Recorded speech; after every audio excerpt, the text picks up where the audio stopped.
Hey guys, so as you probably notice, it's not the same voice as most of the other videos that you've come across on this channel. I've decided to give Glenn a bit of a break today because I want to talk about something that I'm very interested in, and I haven't been interested in something for a very long time when it comes to games, but a game that I really want to talk about is Starfield.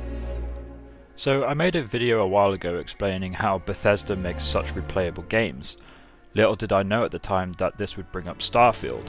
I mean, it makes perfect sense, but it wasn't my intention to bring it up. But the fact that it did come up has now got that same thing going in my chest, similar looking forward to Christmas. Which is kind of convenient because it's literally Christmas next week when I recorded this. The last time that I looked at the details for this game is when the only thing that was released for it was this.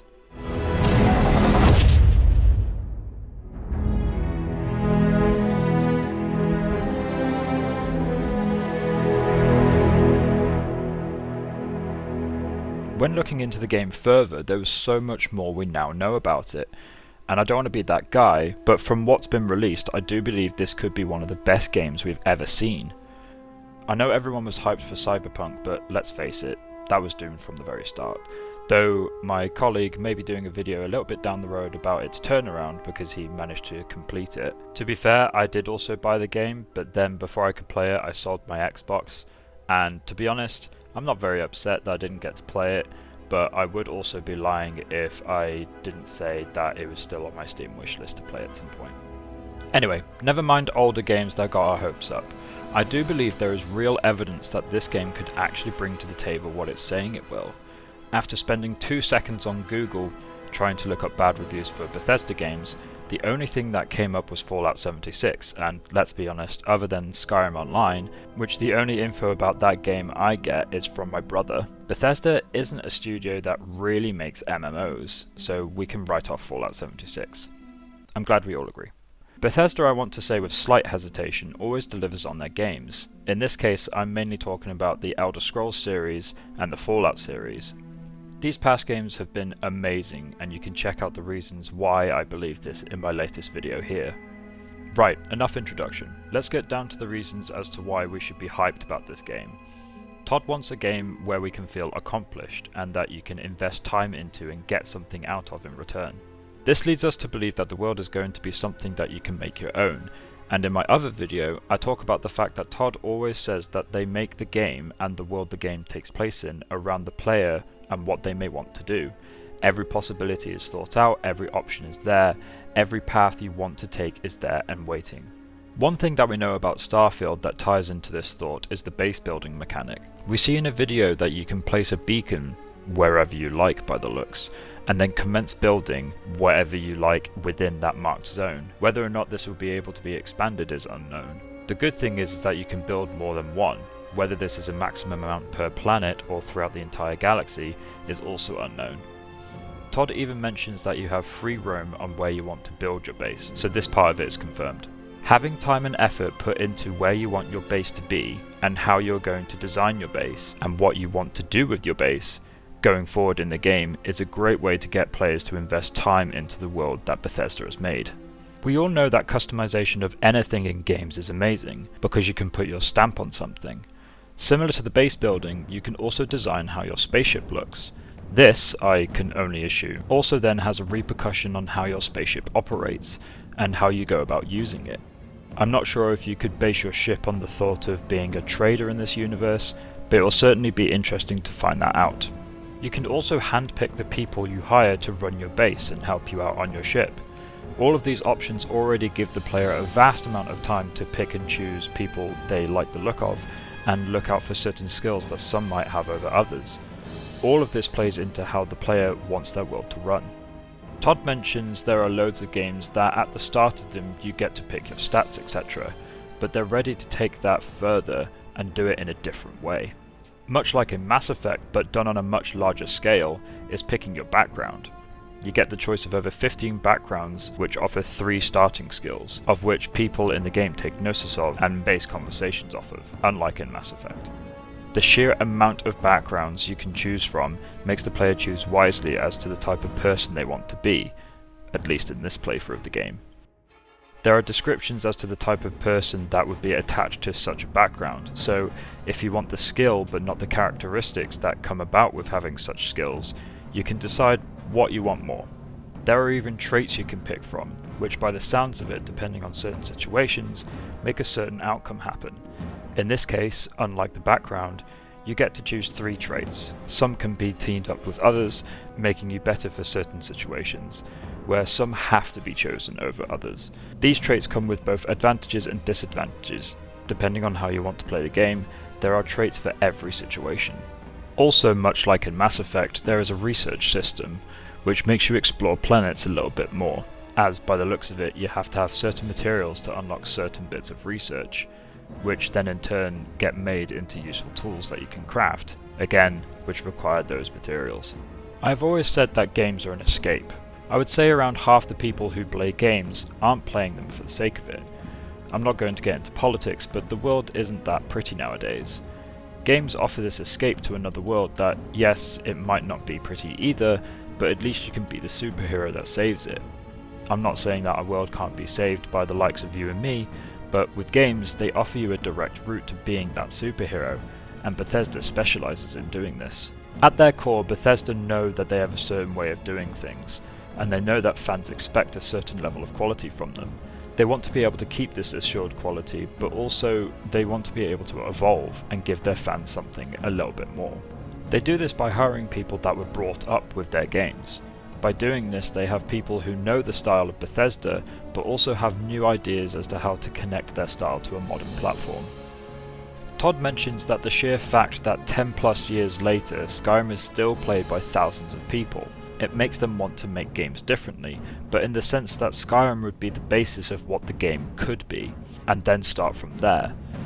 Todd also says that Starfield was a game 25 years in the making, and this would make perfect sense, as they would have seen the success of Skyrim and thought, how can we make this better? Matt, the art director at Bethesda, says that the game is more of a grounded universe and based on real science, rather than sci-fi and fantasy like Skyrim and Fallout. He says that this changes their perspective on making environments and characters, which we will see in the game. Not only will this be a completely new world, but it will be one where the people and landscapes are different, as if it was not made by Bethesda. This will be a good game, as their main structure is still there, but it's also like watching someone grow up.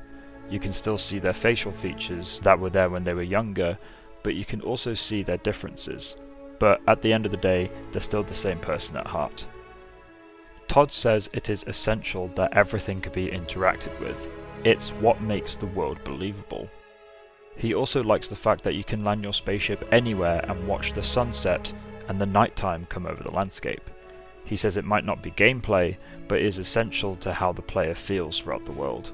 It's the fact that Bethesda doesn't always look for what makes good gameplay, but what makes the world believable and livable that makes them amazing developers. Emil says that Bethesda doesn't make RPGs, we make simulations, and that couldn't be put in a better way. Their worlds are so realistic that I find this to be a more fitting genre for their games, and you might as well have called Fallout Apocalypse Simulator, but with a story. The technology used to make the game is based on scans of real-world models and photogrammetry. This is based on the fact that Bethesda wants you to believe that you are a real person talking to real people and walking around real landscapes, all leading towards the experience of the player. The factions are a lot more thought out, not that the old ones weren't. We have the United Colonies, who are what they call the future of the Space Republic. Could this be based on the Empire in Skyrim? You could join them and possibly be in a war where colonists have made a home out of a planet, and yet the Republic believes we should be under one big umbrella. There's the Freestar Collective, who they say are the space western fantasy people who are out there on the frontier.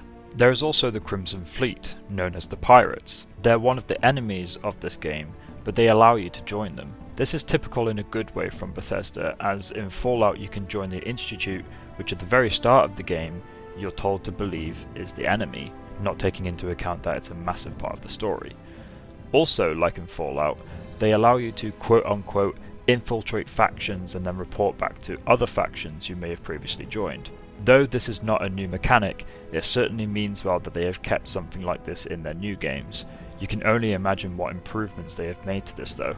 You have Ryujin Industries, which I really hope that I've pronounced that correctly, which represents corporate life. Will Shen, lead quest designer, says that this one has one of the best starts of any of the factions.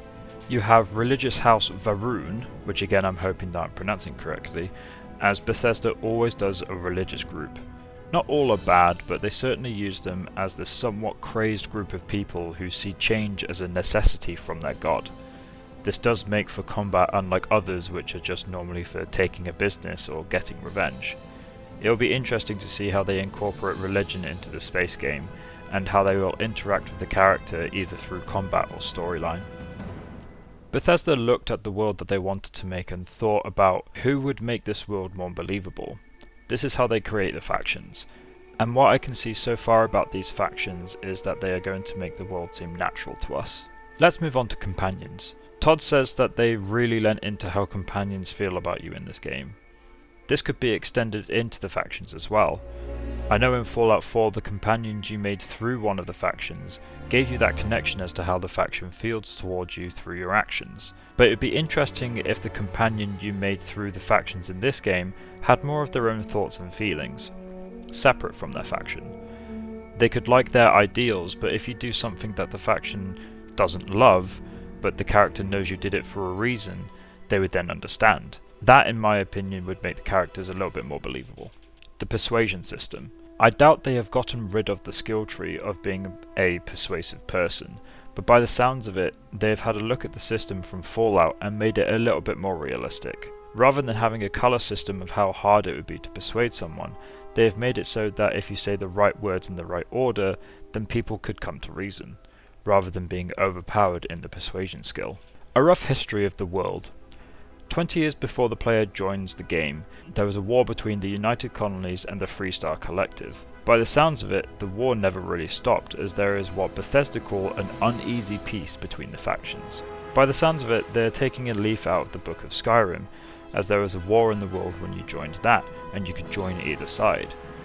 This could be used as an interesting way to push the story forward, or, like in Skyrim, use it as a nice little secondary story with lots of combat for those who crave such things. As for combat outside of main quests, there are mercenaries. These people could be a faction, maybe not as put together as others, but a faction nonetheless. Or they could just very well be independent groups of people in space who only care about money. There are also pirates. They say that they are part of the Crimson Fleet, which is a full-fledged faction, which leads me to believe that the mercenaries could be one too. This leads to speculation as to how the Crimson Fleet is led. Are they told to attack certain people? Are there rules of engagement with their group? Are there some people that take advantage of having the equipment from the fleet and go out and do their own thing, and hide it from the Crimson Fleet? All remains to be seen. There are also what Bethesda calls spacers. This is a very vague term for a group of people in space, so we can't really speculate as to how they could act. But they could very well be like the people from Skyrim, found deep in the woods with their own plot of land, and don't take visitors lightly and attack on sight. As for the story, I'm pretty sure everyone knows it by now, but you join a guild to explore the ends of the galaxy. In the trailer, there are what look like these rings, and no, not those rings. Though I did think it was a bit of a knockoff at first. But because the rest of the game looks amazing, I either forgave them or forgot, whichever one came first. I must say, this kind of storyline is similar to other space exploration games. Everyone says you go out to find the secrets of the galaxy, and then the story revolves around that. I'm not disappointed in this being the story of the game, but we have seen more original stories from the company. Bethesda has always liked reasons for the player to explore their expansive world, but that only makes sense, as they make huge worlds that if the story didn't entail the exploration of them, they wouldn't have full advantage of the game. Theories as to how the game starts, like for example in Skyrim, you are a prisoner waking up from either a nap or a concussion. I think from an introductory video about your first companion Vasco, you are told that you are assigned to a starship called Constellation. If your starship is not called Constellation at the very beginning, you definitely work for a company called Constellation. In most games like this, there is usually a situation where the original captain of the ship dies and you are given control. In a video, Todd says after a few introductory missions, you go on a quest to inspect a moon called Crete, where there is an abandoned research facility, and as gameplay continues, you find out that the facility has been taken over by the Crimson Fleet.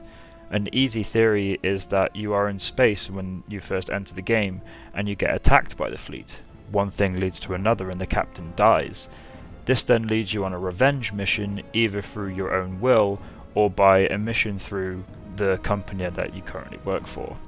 You could also need to go to the nearest planet to stock up on supplies after the attack, or just report to the higher ups after the event.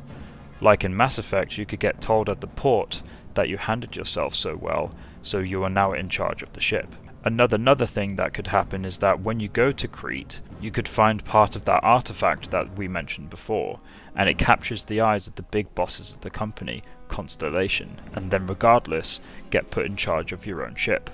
All in all, I am very excited for this game. I'm sorry if the order of the video is a little bit confusing. There's a lot to talk about.